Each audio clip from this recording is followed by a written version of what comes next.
Hello, everybody, and welcome back to Middle School GSA, your favorite LGBTQ plus leftist cuckold podcast. I'm your host, Demigloom, and my pronouns are she, her. And I'm Felonious Ferris, and my pronouns are they, them. How are you doing today? I'm alright. I went and voted and drove my friend to go vote. It was great. Fantastic. I love participating in democracy. It's my favorite part of living in this country. Woohoo! We didn't really acknowledge the new cover art last time. We didn't acknowledge any of the changes. Do you want to talk about this cover art real quick? I made my profile picture, and I don't know. I don't have a lot of opinions about the new cover art, but I like it. I think it all looks really good. Yeah, me too. It's really good. It's all made by Felonious Ferris, and I think it's better than the last cover art. No offense to our previous artist, but yeah, I like the makeover that the show's gotten. I think it looks a lot better than it used to, and I'm more and more motivated to uphold quality standard to this show. Whee! See, today we're talking about performative activism. Performative activism is really bad, guys. It's not something that I think is helpful, or some people think performative activism is like a necessary evil for the sake of democracy. I strongly disagree. I think it's a terrible thing that we should put a lot of effort to avoid. I completely agree. I think all of us technically feed into a lot of performative activist habits. We do a lot of things that lead to performative activism. Just being into politics in general. We're all sort of responsible for creating an obligation to have opinions on things, and we all need to do a much better job of educating people instead of enforcing what we believe onto people. Because when you do that, you get a population of people that, sure, technically are behind good movements and ideas, but they don't possess the knowledge to actually advocate for these things properly or follow our ideals to their logical conclusions. We end up, as the left, just a demographic with a strange amalgamation of pseudo-progressive values that actually amounts to nothing, and just boring social media activism and yelling and shouting that doesn't actually change anything because we're all super distracted from reality. Yep. Yeah. Yep. I'm talking a lot about performative activism, but I don't even know how to explain what it is. Do you want to explain what performative activism is to our audience? Yeah, sure. I define it as people being more concerned with aesthetics than having real beliefs. I think that a lot of people get into advocacy and social movements purely for the aesthetics of them, because they want to present this idea of themselves to other people that's like, oh, this person is so knowledgeable and has such strong opinions about things, and wow, they're so cool. I think we have this a lot of mythos around activism and being an activist, and that's one of the many reasons why I don't support turning human beings into like godlike idols like MLK, for instance. Both because it's not realistic, they were all human beings, and because it makes people very concerned with the aesthetics of things. Yeah. I think a performative activist is someone who like succumbs to an idea of being like, they succumb to the idea of presenting an image, particularly on the left, regarding wokeness. They're concerned with being the most woke in every possible instance, on every possible topic, without actually understanding the principles of, and I hate to say this, but wokeness or progressivism. I think a performative activist is someone who's more concerned with their image, being at the top of a hierarchy, or just being perceived as somebody, like you said, who's knowledgeable about a certain thing, rather than actually, facing any consequences or actually going through the effort to learn what it is you're getting behind. Mm-hmm. And you know how you always hear people say, oh, you'll get more conservative as you get older? I think that's not a coincidence.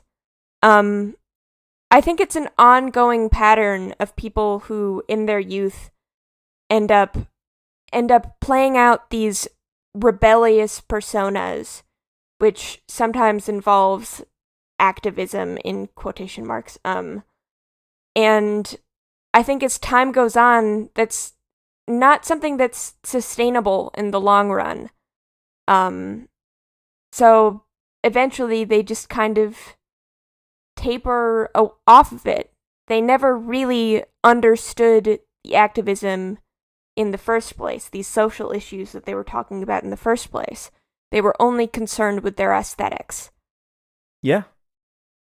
I think a lot of people get conservative as they get older because a lot of people who are performative activists who engage in that performative behavior are really engaging in social movements and ideas that are convenient to them, even if they don't want to admit that. And the older you get, the more appealing conservatism is naturally, particularly when conservatives are consistently marketing themselves as the people who want to go back to the good old days. I mean, if you want to get technical, that's basically what conservatism is the reversion, the pressing rewind, trying to go back. I think people naturally get more conservative as they get older. I don't think they get more right-winged as they get older. I don't think it's natural to become more individualistic as you get older, or more, free market capitalism as you get older. I think as you get older, you just have a more like social. You're socially confused, out of touch, and want to, or feel more comfortable in a previous state and want to go back. And I think that's why conservatism is so appealing to older folks. I think conservatism is literally stems from being out of touch and wanting to go back. At least conventional American conservatism. We could talk about fucking ISIS and their brand of conservatism, but like I'm talking about, everybody's conservative dad who's just out of touch and doesn't understand things and just kind of wishes things were like they used to be. And that conservative dad, maybe he had a punk phase in the 80s, because, you're an adolescent, you want to form your own identities, you rebel, and that conservative dad would probably talk about anarchy and how great that was without really understanding any of it. And as he grew older, he didn't start understanding things more. That remained the same. It's just that he became less interested with upholding this facade of being well informed, of having strong opinions, of being controversial. Yeah, I agree. I think that conservative dad didn't really change fundamentally. It's just more so which sort of wave he was riding throughout his life, which was convenient to him. And that makes me so concerned for the future of our country because, it's become somewhat of a Gen Z identity thing to be an activist, whatever that means. It means nothing, by the way. I'm considered an activist by like most people's definitions, and I'm not. I'm a fucking content creator.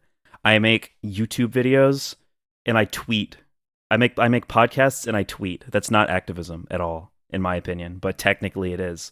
Like our bar for what is and isn't activism has stooped so fucking low that I am like considered a well-informed like activist with some notoriety and credibility, which I think is fucking insane. Not that I don't have any confidence in my own ability to advocate for things, but because activism in my eyes is more about putting in actual work and actually just actually doing things that have an impact on the world rather than just having opinions. Um, we're at a point where taking a selfie at a protest, or even literally just like reposting if you're against rape, is considered activism. Activism is having an opinion, it's yelling, and that's just, in my opinion, while technically the word activism could be defined in such a way that includes that, when I think of an activist, I wouldn't point towards social media bitching and moaning. Yeah. And I'm concerned that the exact same thing with the previous generations, where they went from, I mean, the punk rock movement happened 70s, 80s, 90s. And now a lot of those people are conservatives. A lot of our old punk rock stars are now conservatives.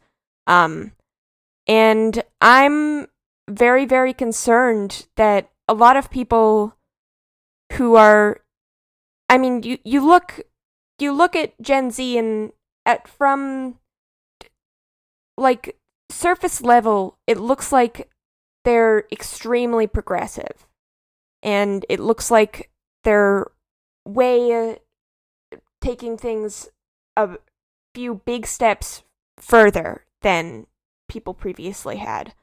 But I'm very concerned that is all superficial, that they don't really understand anything, that they're just reposting stuff without context, and never bothering to learn the context behind it, and that they'll follow in the footsteps of their mothers and fathers and become less and less interested with those aesthetics over time and revert into being conservatives. It's true. I think a lot of like modern progressive performative activism is also like literally rebellion from adulthood. I think a lot of people will like read like a fucking 2 pages of Lenin and like be like, yes, I don't want to get a job. So yes, like you know, like I think a lot of people like my age don't want to get a fucking job, or they don't want to like actually contribute to society. So they find these like internet spaces full of like tankies or just leftists or just Marxists in general that are like, hey, you know, the our labor is being exploited. The working class is the victim. And then they go like, yes, work bad, and follow these steps to their conclusions. And it's, I don't know where I was going with that, but I think a lot of this just comes from like impulsive desires, like falling down rabbit holes that are initially based on impulsive desires to avoid responsibility. I think that's a big part of anarchy as well. People don't like people don't know what fucking anarchy is. First of all, anarchy is literally, anarchy is complicated. It has thousands of definitions, but when people think of anarchy, they just think of like total 100% freedom, no government whatsoever. And people, Mad Max. I think people are just overwhelmed by the concept of government. People don't want to learn how fucking Congress works. They don't know what a Congress or legislation is. So they just think they can escape that reality by saying like, I think all politicians are evil and power inherently corrupts, and I don't have to learn about any of this, or I don't have to vote. It's bad. It's childish. These people are children, and some of them never grow out of it. Which is the scary part, because especially when these people like start making YouTube videos, and this is a small percentage of our population, obviously, but there are a lot of like content creators who have these like stupid childish principles, and once they start making money off of spouting them to their audience of middle schoolers, they never really grow out of it. And these content creators are actually influencing a lot of people. I am also really deeply concerned with the effect that influencers have on these younger, our generation, and young people in general, because I mean, you see shit like Joe Rogan, where, some of the time he may be talking about real issues that he does have a point about, but then the rest of the time he is just spouting random bullshit that he knows nothing about, things that just stuff that his audience Joe wants Rogan to is hear. the peak definition of And just believing in people- like what is fun to believe. Like that's literally Yes, all that yes, whole exactly. like manosphere shit is all about. It's about believing what's fun to believe, believing what it affirms your pre-existing biases and desires. Exactly. And I'm really deeply concerned with the way that people like that are affecting public opinion. And people love going, "Rah, rah, rah, the media," and shit like that. But if you actually look at the mainstream media, it's really not that Not fucking really, no. bad. People love acting like there's this whole conspiracy of people who are lying to them.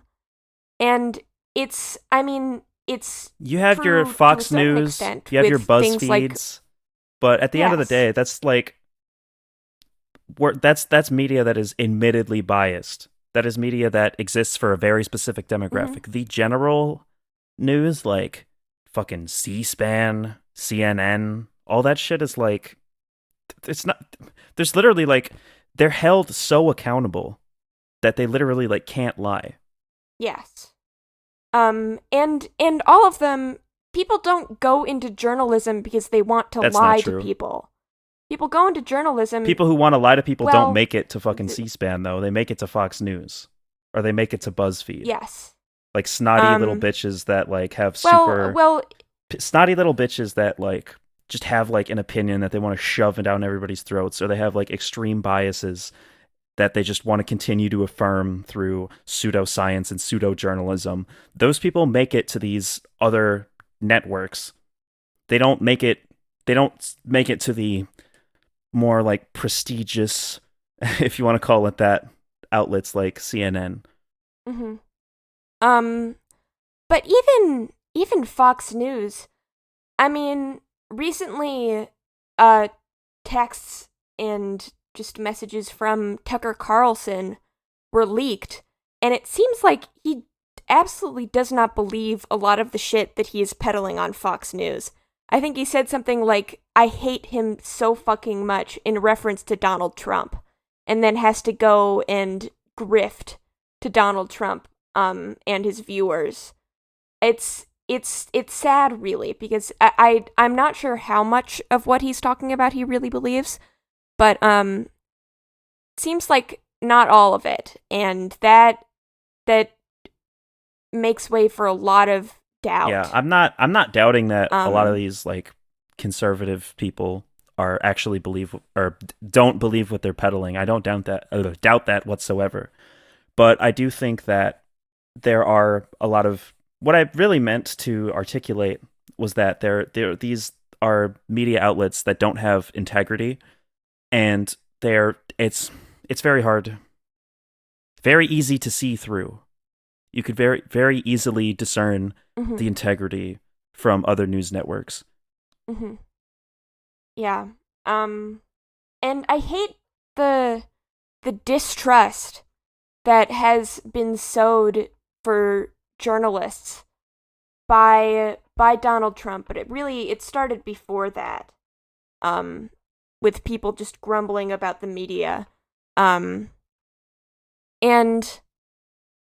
I don't know, it makes me really, really sad.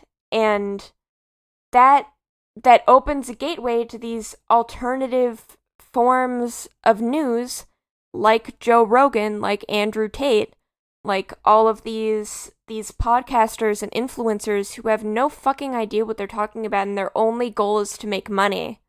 And it is so deeply frustrating, because people I mean, you have your Tucker Carlsons, you have your Fox News anchors, who I guess my guess would be is they really just want to be stars. They want to be on television, and they'll say whatever people want them to say in order to secure that position.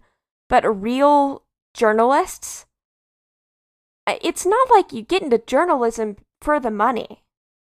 It's because you're passionate about it, and it's because you're passionate about world events and informing the citizens of the world. And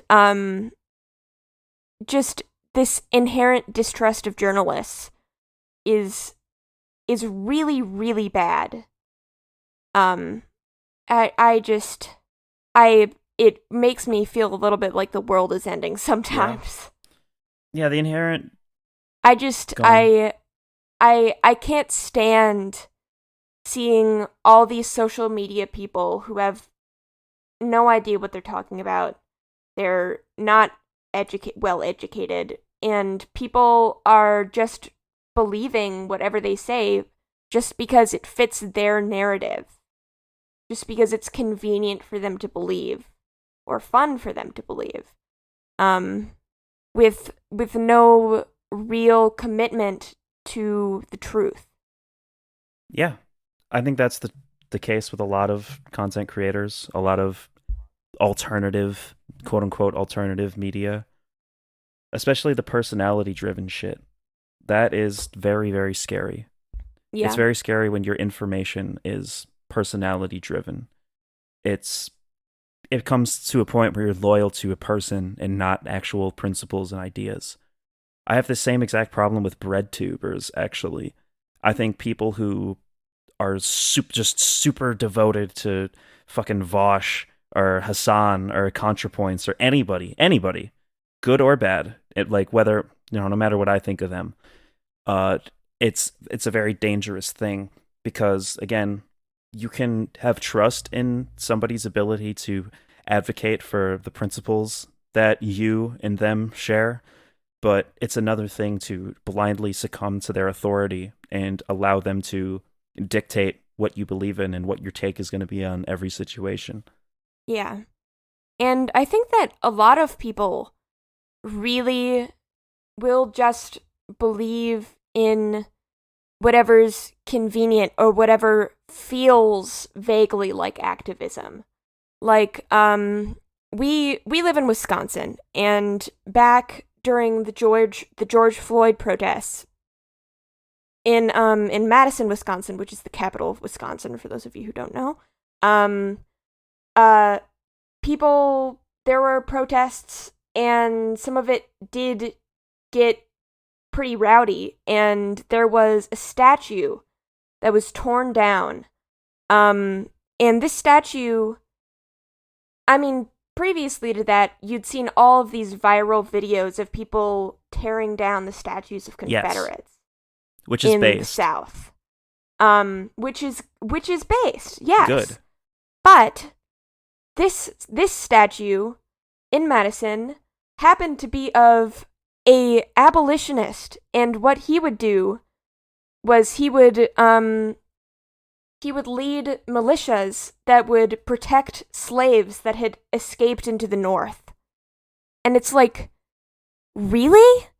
Do people not understand the symbolic meaning of tearing down someone's statue?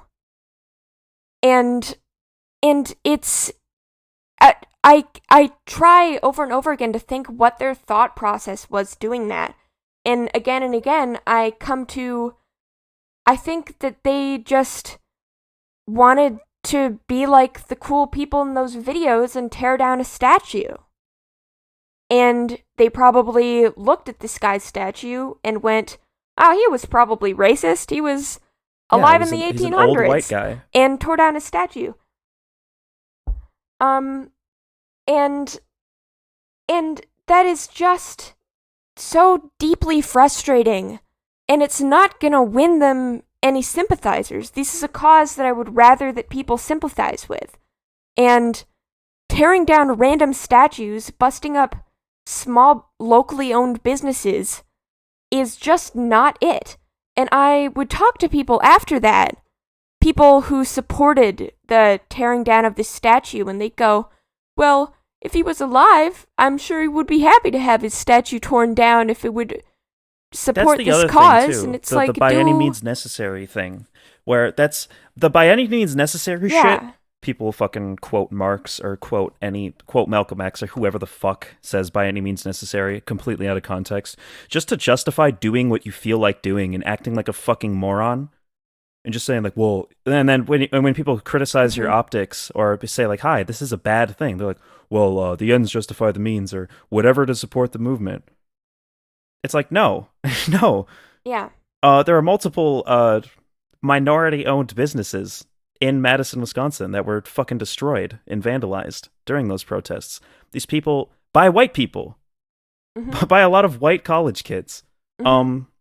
A lot more white people were at those protests than black people. And that's a very important thing to remember when you're engaging in a movement that is supposed to be on behalf of black people. So whether you like it or not, you are literally acting on behalf of an entire ethnicity of people in the eyes of conservatives and anybody who's not fully invested in this movement.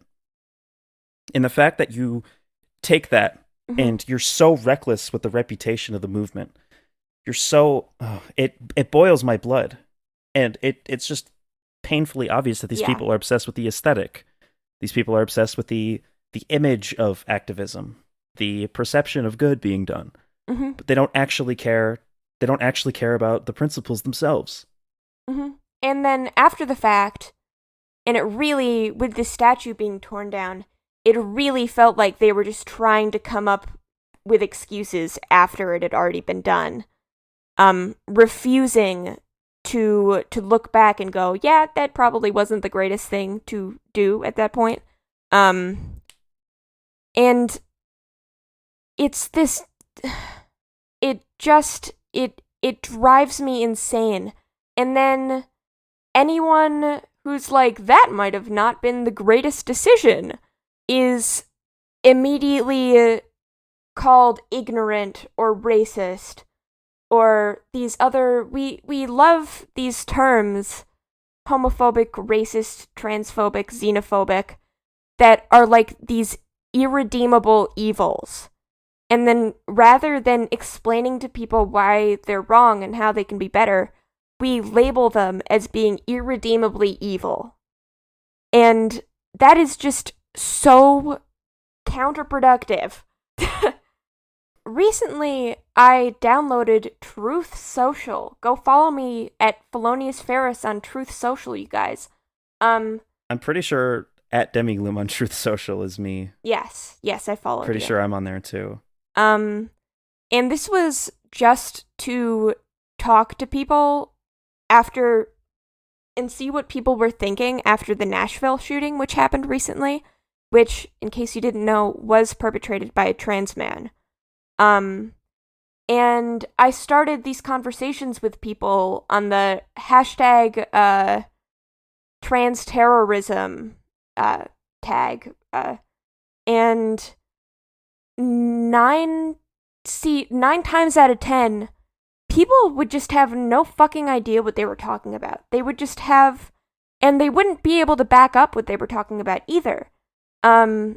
They'd say trans people are groomers, trans people are pedophiles, and drag story hours are all grooming, and I'd say, okay, give me some articles about instances of drag queens being predators, and maybe they'd be able to find 2 that were real.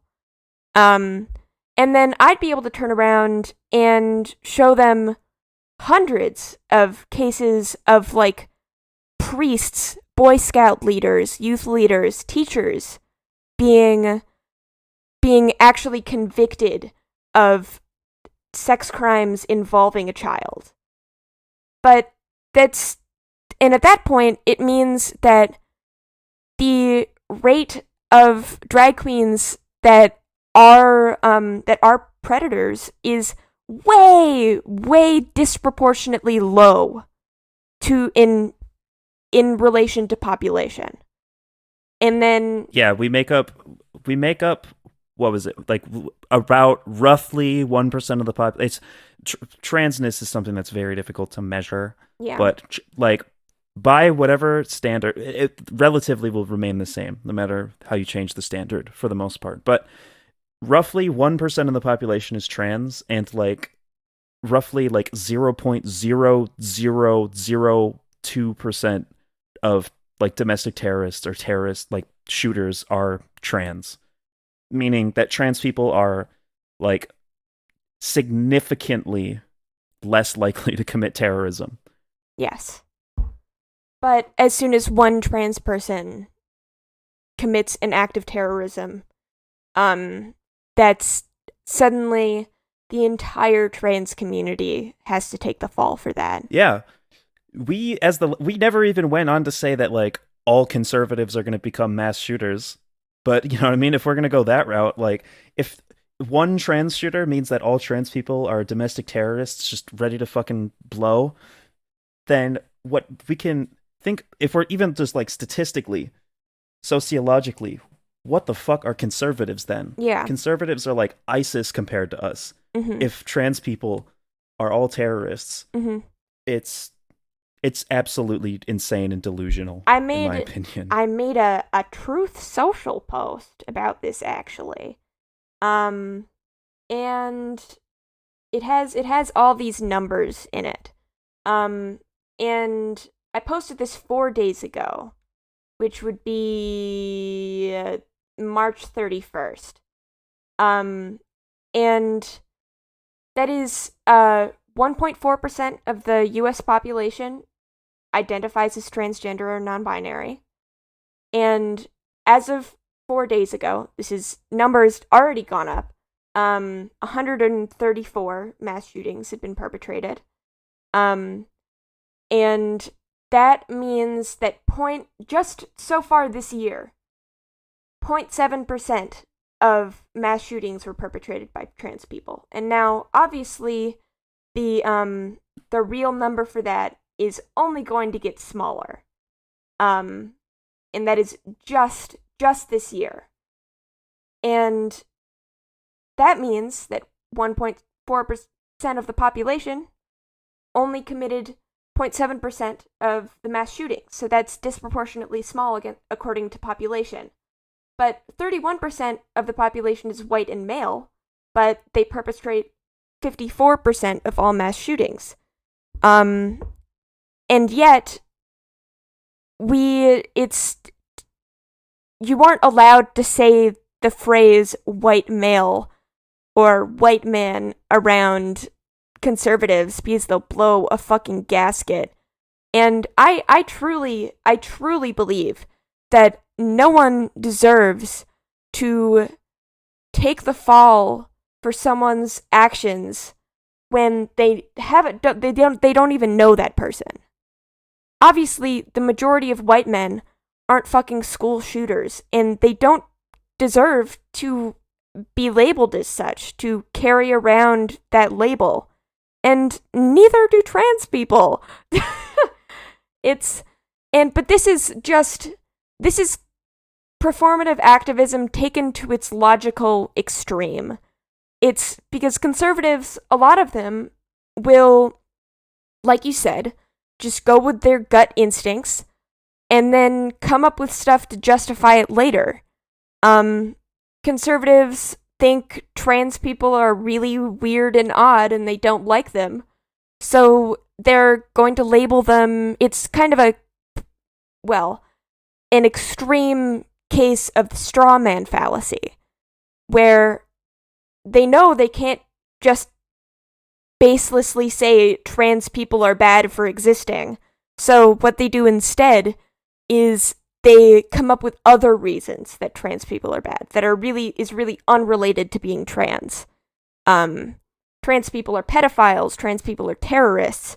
Of course, none of this is really aligned with reality at all, but because it serves their narrative, they don't need real facts to back it up. They need whatever will serve their narrative. Yeah. And I'm really, really afraid that that's where this generation is headed. That's the path it's going down. There was a recent thing in women's college basketball, and people love memeing on the WNBA for getting no viewers, but literally women's sports for so long among conservatives, up until the trans sports debate, was literally just a laughing stock. Yeah. Like, WNBA would literally be like a punchline to like hundreds of crude misogynistic jokes. And now that all of a sudden, now that there are trans women in women's sports are the thing that ought to be protected. It's just like how they engage in quote unquote radical feminism and get behind like a whole bunch of like TERF rhetoric when they have absolutely no feminist interests in their general policy. Yeah. It's, again, performative activism. It's just riding a wave. Conservatives don't support women until it's convenient to allow them to attack trans people. But yeah, this thing that happened... Conservatives don't hate trans people because they care about women, that they actually think women are under attack, like TERFs do. Conservatives just think trans people are gross and degenerate. That's literally it. Yeah. That's all. But this thing that happened in women's college basketball is, so there are these two star players, right? There's Angel Reese, who is a Black woman from a majority Black team. And then there's Caitlin Clark, who is a white woman from a majority white team. And she goes to Iowa State, and Angel Reese goes to Louisiana State. And Caitlin Clark is a brilliant player, so is Angel Reese. And at some point, Caitlin Clark did the John Cena "you can't see me" motion to her own bench. I was just going to say, I saw this going viral, and I was like, is that the John Cena thing? Yeah. It is. Yeah. See, but people are sharing around these viral memes about it without knowing any of the context. And it annoys the shit out of me. But she did the John Cena thing once to her own bench.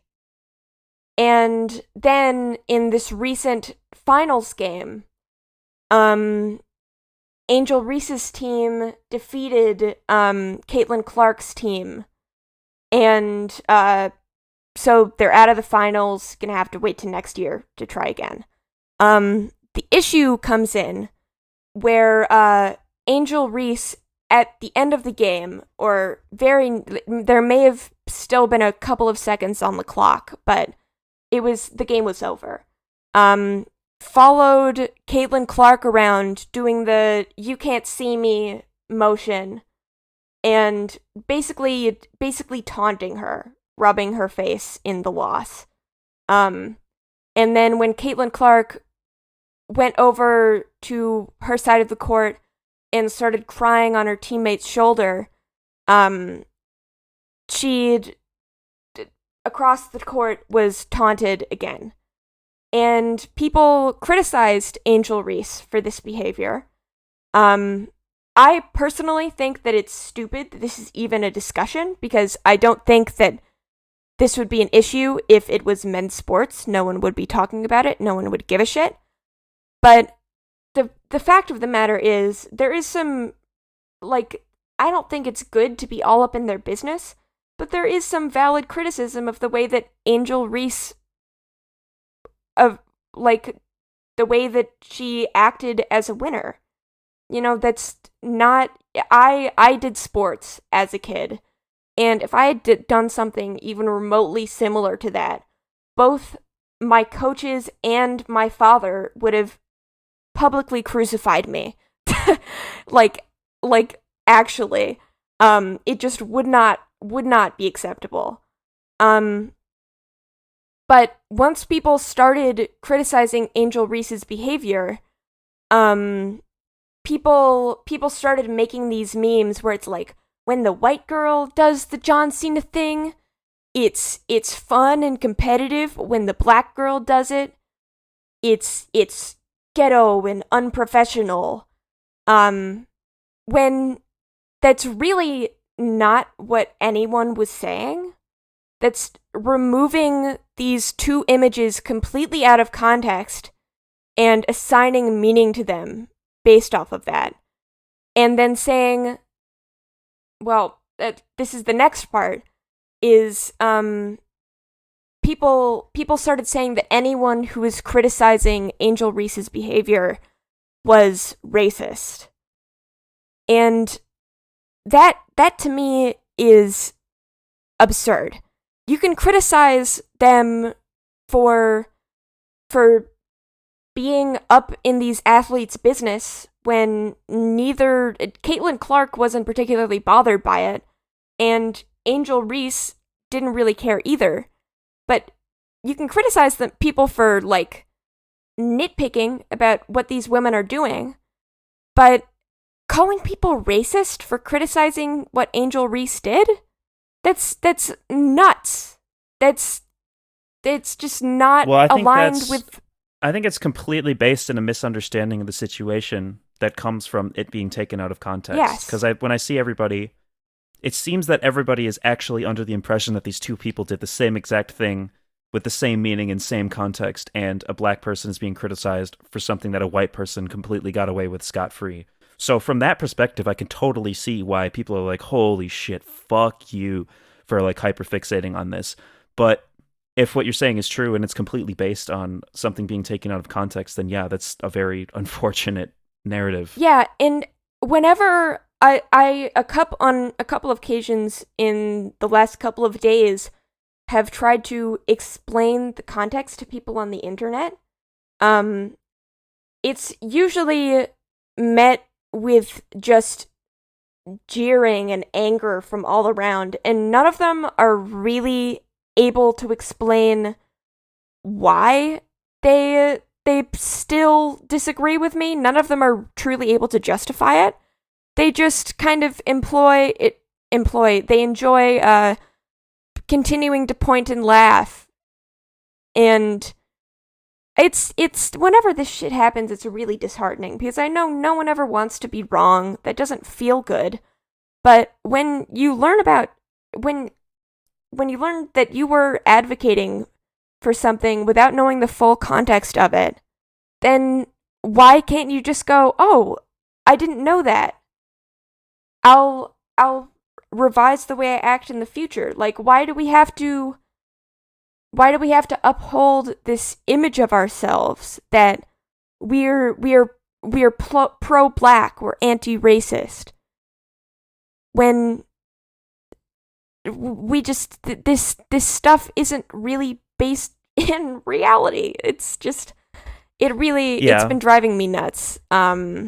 Meanwhile, police brutality is happening every day, and we only care when it goes viral.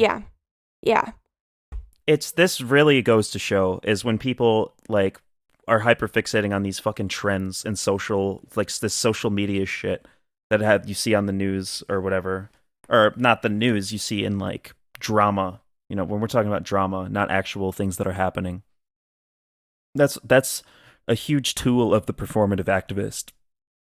Mm-hmm. Is not focusing on reality, dealing with actual statistics or sociological or intersectional analysis. It's about anecdotes. You deal with anecdotes, and you deal with drama, pop culture, all these things, because the performative activist knows how to navigate those realms. A performative activist does not know how to navigate, like I said, intersectional analysis, sociological thinking, anything that actually matters. I see the same thing just all over the place, and it's depressing. Yeah. And something that I'm very concerned about is finding the people who are neutral on social and political issues. As much as the internet might lead you to believe, it isn't just pro-trans and anti-trans people out there.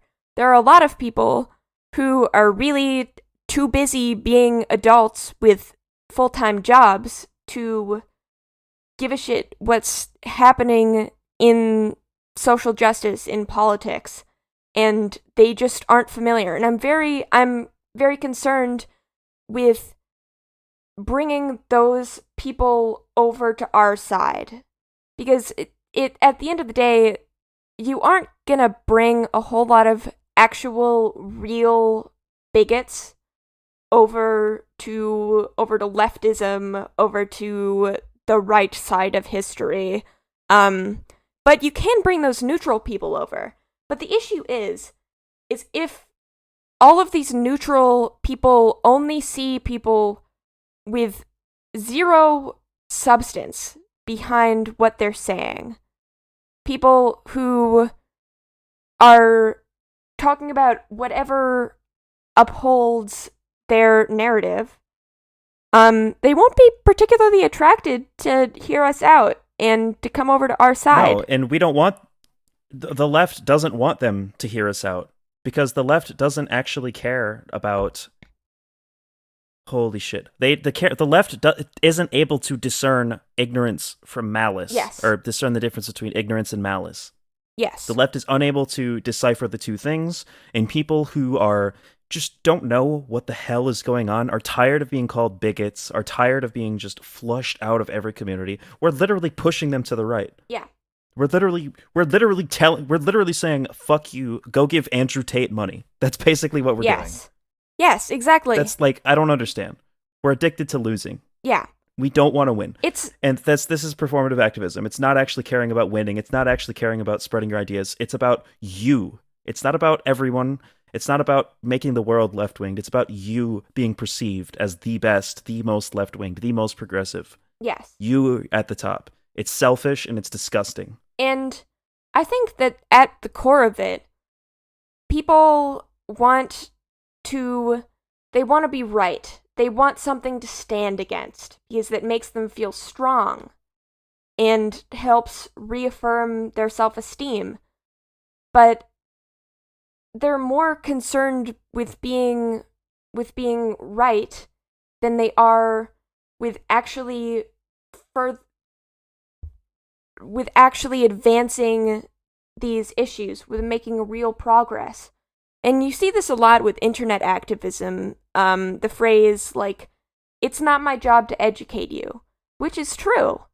You can't just go up to a random black person on the street and go, hey, tell me why systemic racism is wrong.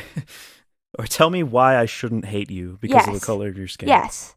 And that's wrong. It's not your job to educate those people. It's not your job. It's not the job of an oppressed or marginalized person to justify their existence around people, but it is the job of a political movement to justify itself to the population that it is taking place in. Yeah. What is a political movement if it can't even explain itself to somebody who's not already on board? You know what it is? You know what a political movement is? If it's unable to explain itself to anyone who's not already involved, it's a fucking cult. That's what that is. That's literally what a cult is. Mm-hmm. Yeah. But then we see this term, it's not my job to educate you, thrown around in really inappropriate situations, where you'll see on the internet someone who is just uninformed. They aren't malicious, they aren't hateful, they just don't know what's going on. And you'll see them get just absolutely red for filth and roasted and dragged by a mob of people publicly, rather than people just talking to them and explaining their side of things. And those people are probably going to go, wow, leftists are all fucking assholes. And they wouldn't be particularly wrong. It's not your job to educate people, but it's also, you use your energy however you want, but maybe don't use your energy to actively be cruel and alienate people who might otherwise end up being sympathetic to your side if they were truly informed. If you're not willing to inform people, you're not an activist. Mm-hmm. And that's basically what activism is. It's spreading your ideas and informing the public that you have legitimate grievances, that you have logic, that there's merit to your ideas. It's the activism is the presentation of your ideas. It's the presentation and advocacy for your ideas. And a huge part of that, in fact, probably the biggest part of that, is justifying it to the world. And when you go around saying it's not my job to educate you, while simultaneously calling yourself an activist, you're just not an activist. You're a cult member. You're a follower. You're a succumber. You've succumbed to the pressure. Yeah. And it's all these talks about emotional energy. I don't need to spend my emotional energy on you. Then why are you spending all this emotional energy just beating this person to death over the internet verbally? It's exactly. It's just gratification. It feels good to be right, and it feels good to just hold that over someone's head. Say, I'm more informed than you. I'm right, and you're bad for not being right. It's not progress. There's no progress in that. Nothing changes, except maybe the person who you roasted might not want to sympathize with you in the future. Yeah, they're going to say, maybe Andrew Tate was right. Maybe Joe Rogan is right about you people. Mm-hmm. I've seen on numerous occasions, people who are like reasonably progressive, but just not fully in the fucking leftist woke scolding cult, myself included at some point in my life. There was a point where I identified as a liberal, you know what I mean? There was a point where I was like, yeah, I don't know about fucking communism. It seems a little bit crazy. And, you know, I'm not going to apologize for having a poor understanding of leftism or for feeling like leftism wasn't for me when the entire demographic was pushing me away, telling me I was unworthy, telling me that I could not, I was just unfit. It's like, you're literally like recruiting people. You're not actually inviting people. You're just like super selective about who you let in your spaces. And you know what? I bet 9 times out of 10, if these people like didn't have the ability to delete their tweets, make new accounts, cover up their previous statements, they would be eating each other alive. And they are. They're constantly eating each other alive. You look at these woke scolding tender queers on fucking Twitter. They're constantly eating each other alive. These people are victim to their own mob. Mm-hmm. But they don't care because they don't have to actually face any accountability because it's on the internet. And like fucking Vosh and Keffels have said on numerous occasions, these people act like they're at the fucking forefront of the revolution when they have too much social anxiety to order a fucking pizza over the phone. Mm-hmm. These people are doing nothing but tweening, but they have such moral high ground issues that they convince themselves that they're better than everybody else. I think a liberal who voted is better than a leftist who doesn't vote. A leftist who is a fucking anarchist who has no faith in any politicians and just sits there and whines and bitches on Twitter all day. Yeah, I would rather recruit a bunch of like fucking Bernie Sanders supporting liberals who are hesitant to accept anything Karl Marx has had to say. I'd rather recruit somebody like that than somebody who like is like, have you literally never read Lenin, bro? You shouldn't vote for anybody because the government is terrible. Mm-hmm. And I hate this trend among leftists that's like, both parties are exactly the same and no one should vote because it's all the same and everything's bad. But if you're connected to reality, that, I mean, to a certain extent, if you're only concerned with changing our capitalist system into a socialist one, then maybe that's why you think that, because liberals and conservatives are both capitalists. But if you look closer, there's lots of differences that do really matter. And part of harm reduction is voting and making sure that we don't get like a psychotic bigot in office as opposed to a mild, somewhat senile person who would rather we just all get along. I'm not even. Oh, let's not let's not pretend Joe Biden isn't a fucking disgusting piece of shit, though. Let's be real now. We're voting for the lesser of two evils, obviously, but we're not going to pretend. I'm not going to pretend Joe Biden is. He's just a little old and out of. No, he's fucking repulsive. Joe Biden is a performative activist. We voted for a performative activist, which is, again, where we voted for somebody who regurgitates their takes and panders to good causes, which is better than a psychotic rapist bigot. And I'm not a fan of Joe Biden. I certainly prefer him to most conservative politicians. I also think that he hasn't done as bad of a job as president as some people are saying. I think there are... As far as like the actual legislation goes, he didn't really do anything wrong. But the issue is these anti-voting people aren't looking at issues that actually impact people, like abortion rights. If Donald Trump hadn't been elected, if we had elected Hillary Clinton instead, everyone would still have their rights to a safe and legal abortion secured. That wouldn't be a problem. And people are dying because of it.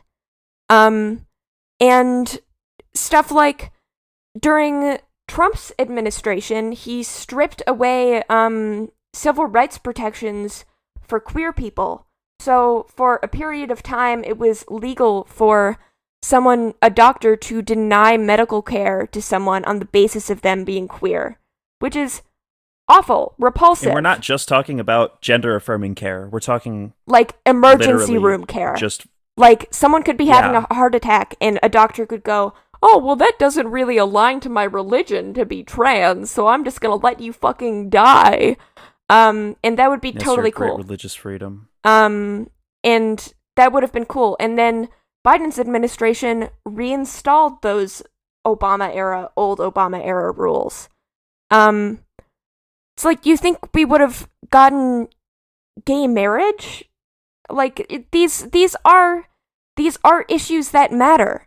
Of course, we aren't getting the radical law enforcement reform. We aren't getting the reform to our justice system. We aren't immediately becoming a socialist utopia. But also, you need to understand that abortion rights also matter. Trans rights also matter. These things, it's not like these things stop mattering because other things aren't being addressed as you like them to. It's the equivalent of just like refusing to like drink water because your meals aren't desirable. Yeah. Like, you're just refusing to acknowledge like basic needs because the whole of them are not being met for the entirety of society. And you know what? I'm going to say it. It's fucking white people, it's heterosexuals, it's cis people. I'm not saying that it's all cis het white people, but this performative activism oftentimes does come from the people who are not of the marginalized groups that are actually being affected. The people like trans people or black people are living their day-to-day lives wondering when very specific legislation is going to be passed or removed or reformed in order to better or worsen their lives. Cisgendered heterosexual white people it's convenient for a lot of them to just be like, well, fuck it, you know what I mean? We're never going to truly uphold the interests of these demographics, therefore I'm just going to stop caring. Or I'm not going to vote, or I'm going to be a fucking nihilist about it. Or I'm going to constantly bitch about these things on Twitter, like the fundamentals of it all, without actually advocating for the things that are the changes that need to happen for these other groups of people. Mm-hmm. And I'm just gonna say it, dude. Fuck them, dude. Everybody, just fuck performative activists. I hate you. I hate all of you. You have less guts and integrity than your average conservative voter. You're an absolute piece of shit, and I fucking hate you. I have no respect for you as a human being. Listen, I dated one of you, okay? I know you guys. Listen, I've been friends with plenty of you. I've had very close, intimate relationships with a lot of you. I know who you are. And you're disgusting. You're filth. You stand for nothing. You should... Listen. I think that they can do better. I think that, or I hope, that they're capable of changing and being better. And I say they, but I think that this is something that a lot of us are guilty of to some extent. We're guilty of... I just did it right now. I just alienated them all. You know, like... We're guilty of wanting to be good, wanting to be on the right side of things, and every once in a while letting that steer our decision making process more than it should. And I think that they can do it. I think that they're almost there. They have the desire to be on the right side of things, which truly is the first step. They just need to be truly informed and concerned with actually being right, rather than just going along with the cool people. And yeah, I am really worried that it won't turn out like that, and that people are just gonna become just like their parents. I can only cross my fingers, you know. At the end of the day, I can't make them do anything. It's up to them. But we'll see. You know, as a leftist, I like to believe that humanity has some amount of innate goodness in it, and that humanity is a force capable of moving forward in the right direction, at least moving forward with the right spirit, and the spirit of its own good. Mm-hmm. But I am pretty much fully convinced that we live in a society that has nurtured such destructive and divisive behavior that we will never achieve this egalitarian society that we desire. Yeah. So I'm never gonna vote again, and I think all politicians. No, I'm kidding. Yeah, I'm just very hopeless, honestly, and really sad. But you know, my hopelessness and depression doesn't lead me to not want to participate in an election or not advocate for anything, because I know that it could always be worse. Mm-hmm. It can always be worse, and it can always be better. No matter how shitty things are, you need to keep fighting for something better. Fight for some amount of improvement. Mm-hmm. Otherwise, you're just never gonna win anything. Mm-hmm. You're just gonna kill yourself. I don't know what else to say. Mm-hmm. Or you're just gonna sit and rot in your misery. Mm-hmm. Fight for something, for the love of Christ. But I don't want to pretend that like performative activism is exclusive among people who don't actually vote. Like, I'm not going to pretend performative activists are only people who don't actually contribute anything to politics. Mm-hmm. I can't tell you how many fucking white moms I've heard regurgitate, yeah, we don't really like Joe Biden, but he's a lot better than Donald Trump, without knowing what the fuck they were talking Mm-hmm. about. I can't tell you how many people post, trans women are women infographics on Instagram, while also being horrified of trans women like me when they step foot in a women's space or near other women or even talk to cis women. Performative activism is everywhere. And I think the majority of people who aren't like super, not even going to say super educated, because I don't like to call myself super educated in politics, but people who aren't like people who are sufficiently informed. Sufficiently informed and sufficiently capable of actually advocating for positions and following ideals to their logical conclusions and just actually believing and standing for something. Mm-hmm. Not being just a hollow shell for the latest hot take. Because that's what these people are. That's what most people are. They're hollow shells that regurgitate the latest hot take that they saw on fucking Twitter or TikTok, or if you're a little bit older, on fucking Facebook or wherever, dude. Mm-hmm. It's repulsive. It's repugnant. And, I don't think that the best thing to do is alienate these people or tell them they're disgusting, that they're not capable. Because you see that all the time. You see, the rise against the genderqueers and woke scolds is a real thing. And when I first saw it, I thought it was beautiful, right? When the is it Brianna J or Brianna Gay, the trans woman that was murdered? I don't remember how to pronounce her name. I'm pretty sure it's Brianna J. I'm pretty sure it's Brianna J. When Brianna J was murdered, a lot of people were saying hashtag say her name, right?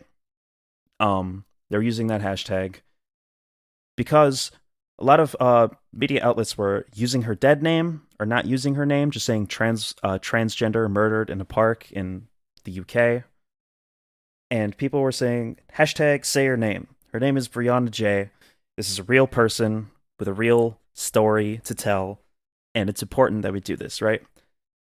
Other activists were offended by that because hashtag say her name was the thing we used for Breonna Taylor, who was a black woman that was murdered by the police. And essentially, they were like, look, say her name is specifically used for black women because black women are oftentimes, just not mentioned by name in media. So saying her name is important for similar reasons, right? And they're saying this is a black thing. Please don't do this for a white woman who has white privilege. And I was like on the side of everybody who was like, fuck you, dude. Like, say her name is, this is a perfectly fine sentiment that's not deterring anyone away from the Black Lives Matter sentiment. But engaging in that discourse whatsoever turned this murder of this trans woman into a fucking argument. Mm-hmm. It became woke scolds versus true, pure fucking leftists. And then literally the legacy of this trans woman's murder is a discourse about what hashtag we should use. Mm-hmm. And I have to condemn the actions of the anti-woke scolds, anti-performative activists thing. There was a moment where we could, because they were saying, I don't remember, they tried to use a different hashtag. They were like, hi, please don't use say her name. Use justice for Brianna J instead, right? Which accomplishes the same thing. But people were so caught up in the fucking performative activists versus true activists or fake versus real queers argument that they literally ate each other alive over what fucking hashtag they were going to use. And that's the legacy of this trans woman who was murdered, mm-hmm. is that fucking discourse.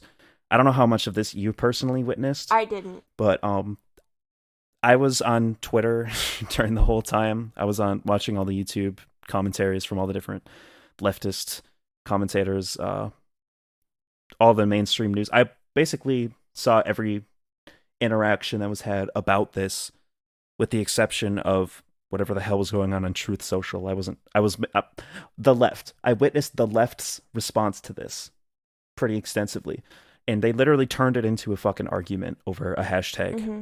And that's the legacy among leftists of this trans woman's literal murder. We could have came together. We could have just succumbed for a split second and said, okay, whatever. This hashtag, Justice for Brianna J, would have accomplished the same thing. The say her name sentiment was in there. Her literal first and last name, her preferred name, not her dead name, was right there. It was right there. We could have done it. There was a literal compromise being offered from both sides.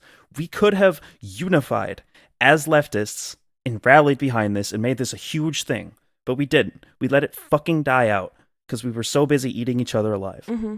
And this is, I guess, the pointless infighting.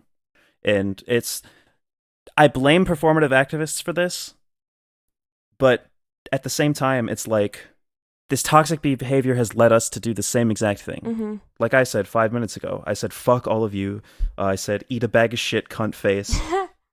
We don't like you, and it's over. And it's just constantly dividing us. It's pointless infighting, and we're tearing ourselves apart. We're going to lose. We're failing. We're failing everything. The left will never, ever, ever, ever handle real power. It'll never happen. Mm-hmm. Whereas the right, everyone from Jordan Peterson to Andrew Tate to Adolf Hitler to fucking tankies even, dude, to fucking Joseph Stalin stands on Twitter are all unified. All unified. Mm-hmm. They will completely work together. They will set aside their differences, collect the fucking Infinity Stones together. Because in their eyes, as long as we have the power, you know what I mean? Us getting our basic principles in legislation is very important to us. We are incapable of doing that. We can't do it. And this is part of the advantage of performative activism. Because if you don't have real understanding of things, if you don't have nuanced takes, then you can all just agree about whatever the guy on Fox News is saying and go about your day, because that's your new opinion now. And that allows conservatives to unify like we aren't able to. And we have a huge issue with performative activism, but I do think that in general, people have a better understanding of things. People have more nuanced perspectives. And unfortunately, that causes infighting because people disagree rather than all feeling the exact same because that's what you're told to feel. Yeah,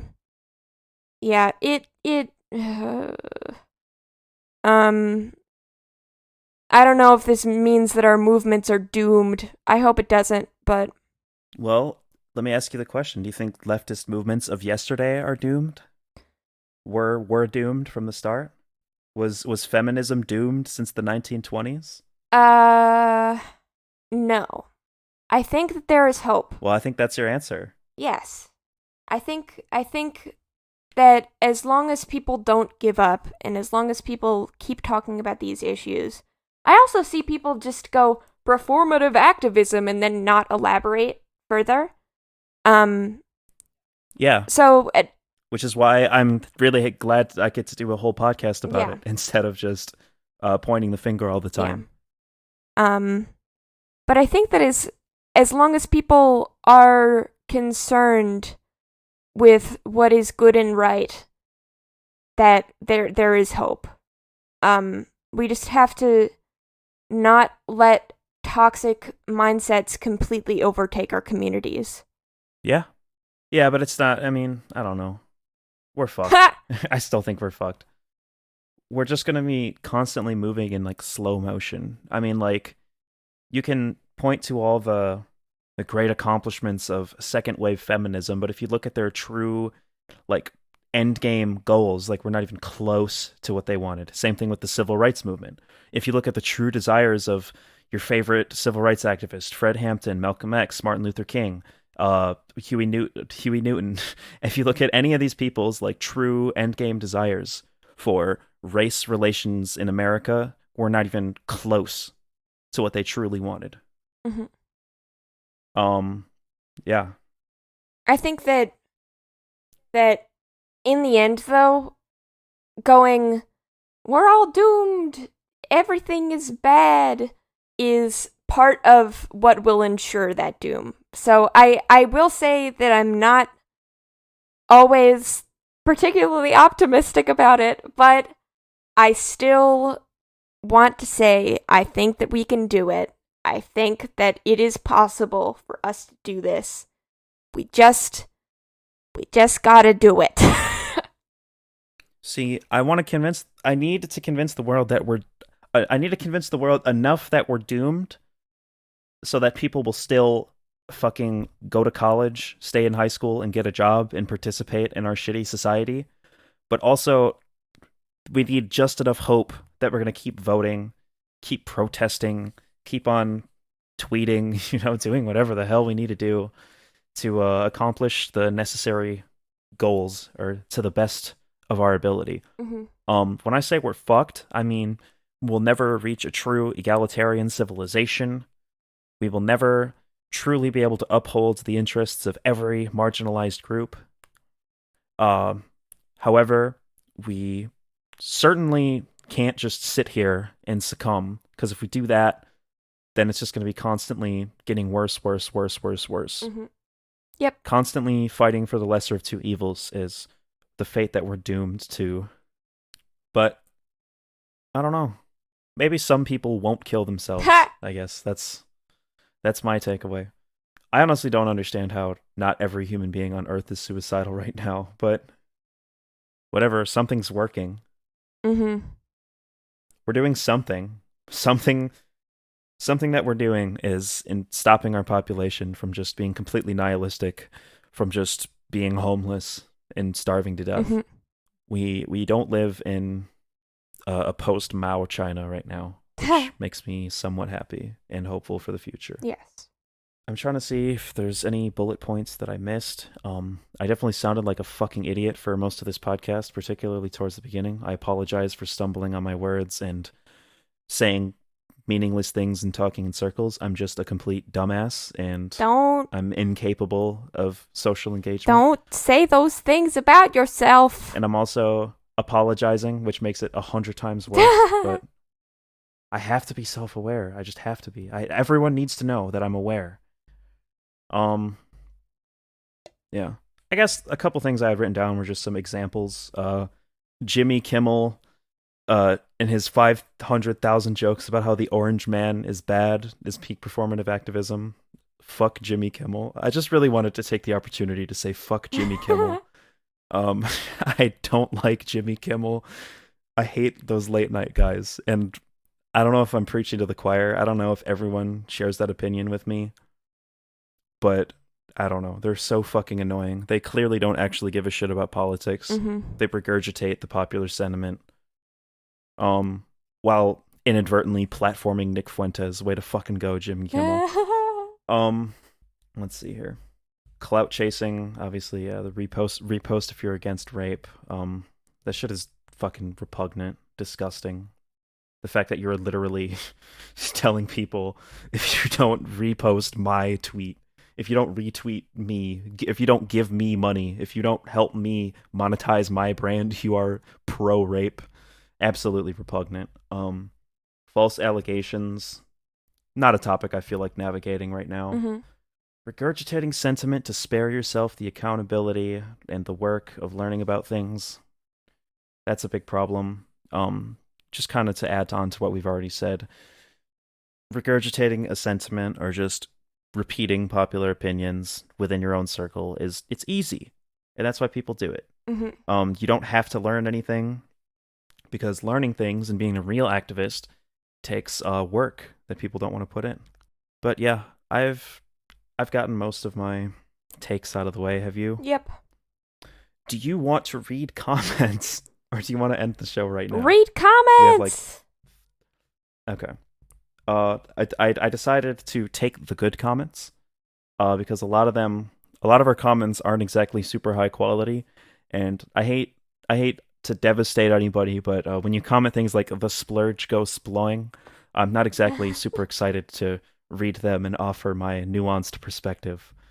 So if people comment like actual meaningful things, I think your comments are funny, but like I just have no reason to read and respond to them on the show.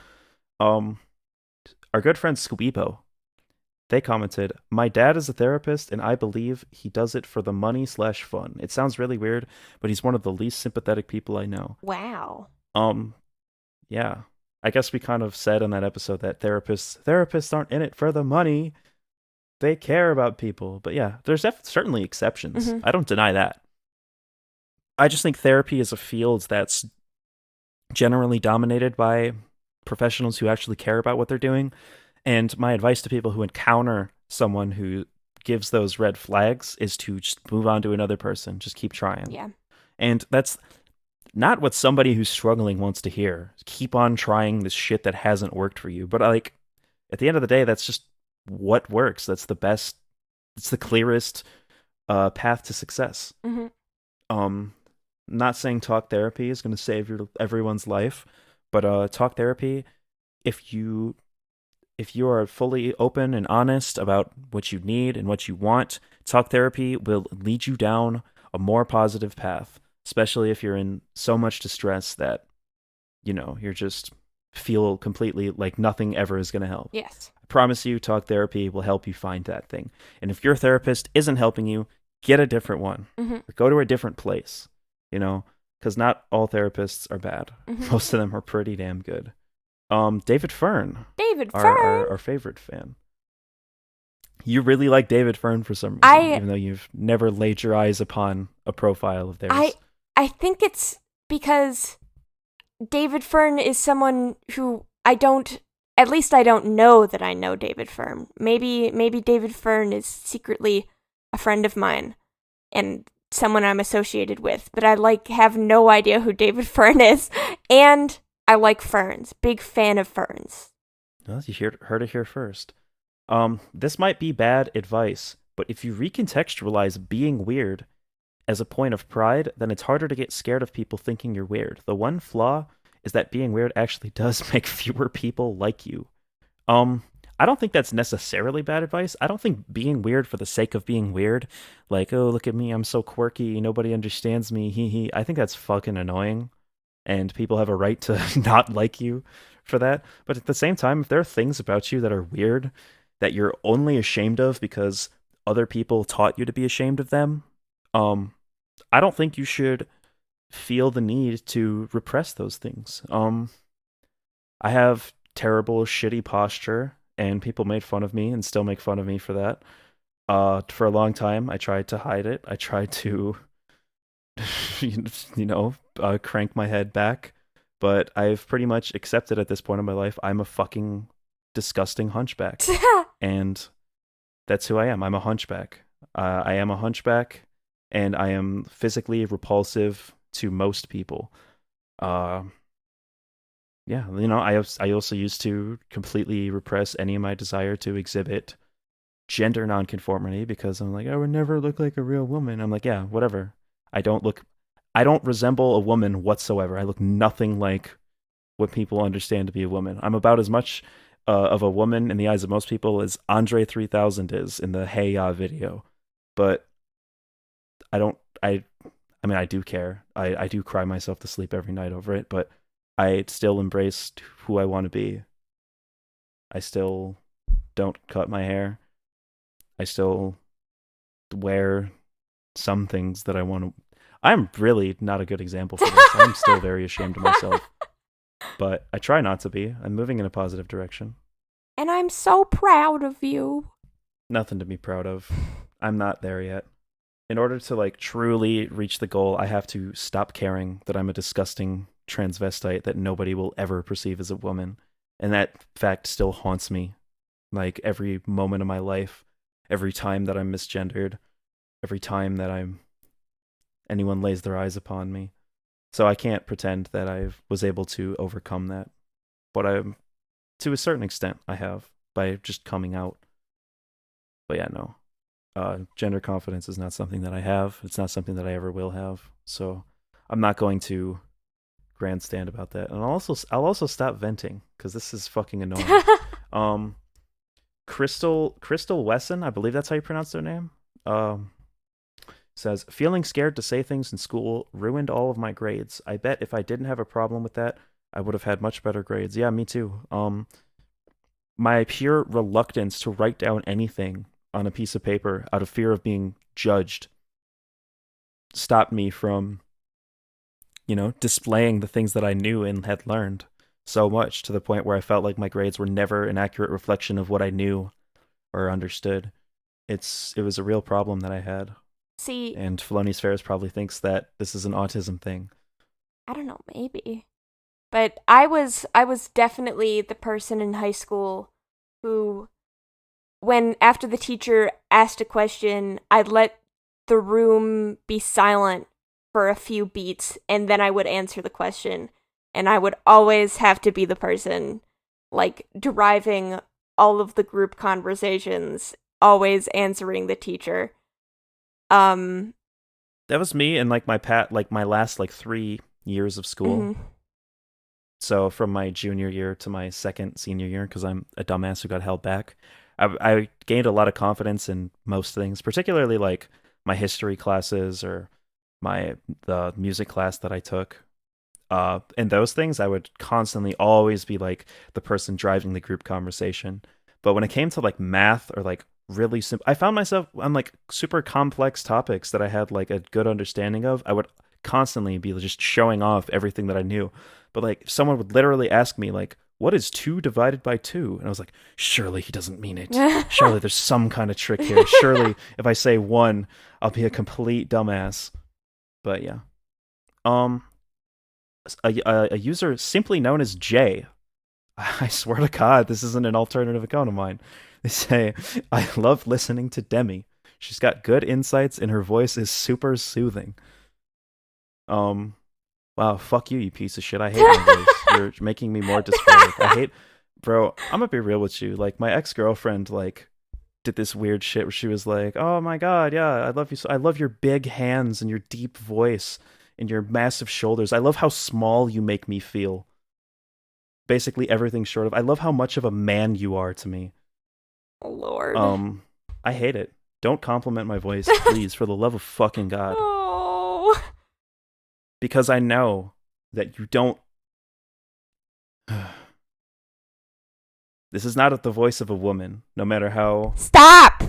No matter how Stop! you stretch it, it's just not. Stop! So when people say they like my voice... Stop! It seems like you're saying other things. Stop. Stop doing this.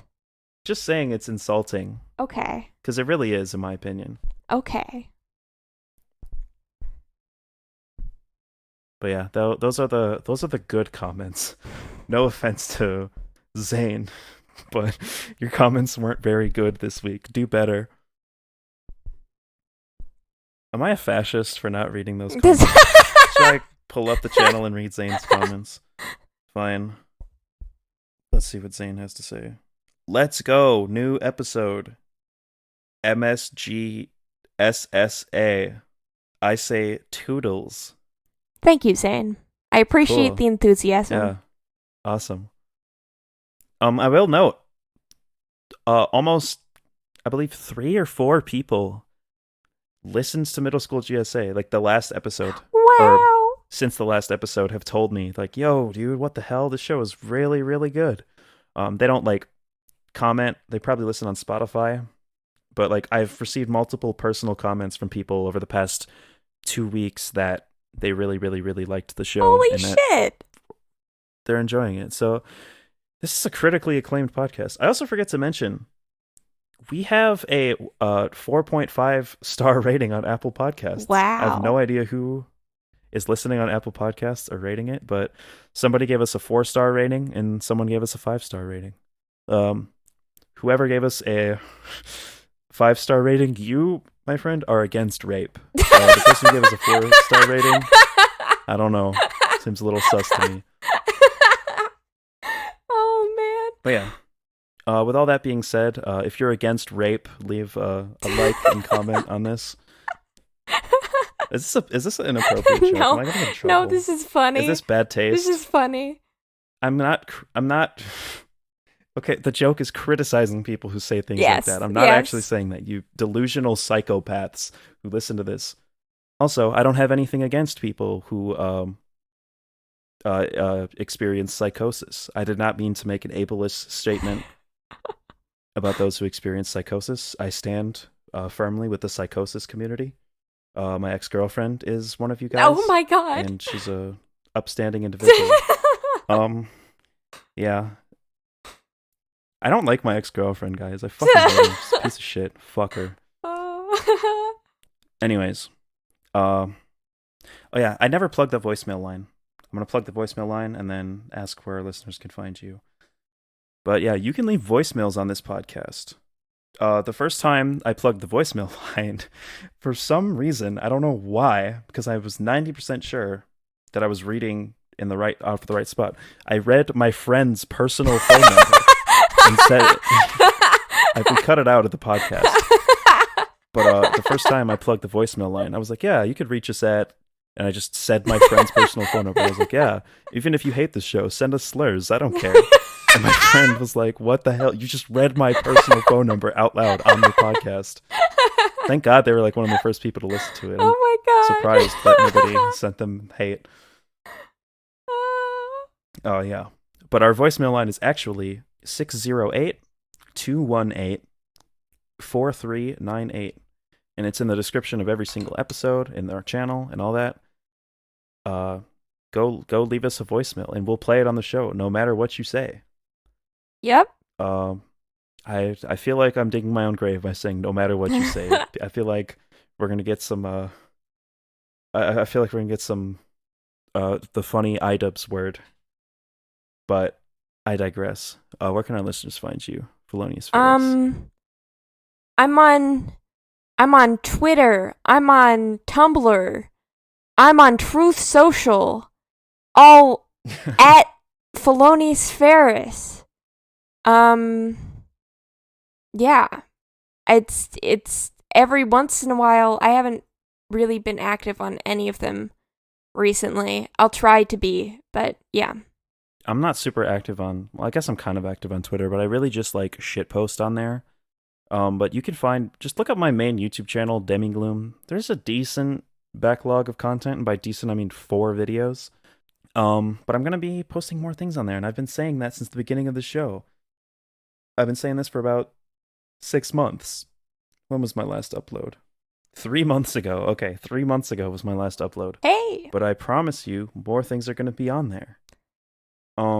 Perhaps I'll take topics that we've talked about on Middle School GSA and make my takes like digestible, because I'm terrible at speaking without a script. But yeah, Demigloom, just check that shit out, man. Follow me on like any app, Demigloom. I just re-downloaded Truth Social. I might be active on there again. Maybe we'll make a podcast page. But what I really want you to do is listen to more Middle School GSA. Or listen to The Issue Crew, which is a podcast I do with a bunch of bad people. Really bad people that I don't like. And it's really funny because it's crazy and we get mad. And I'm tired and I'm going to go to bed. So, bye. Bye-bye. I'm going to have to cut out so much of this. It's fine. It was fine. You did good.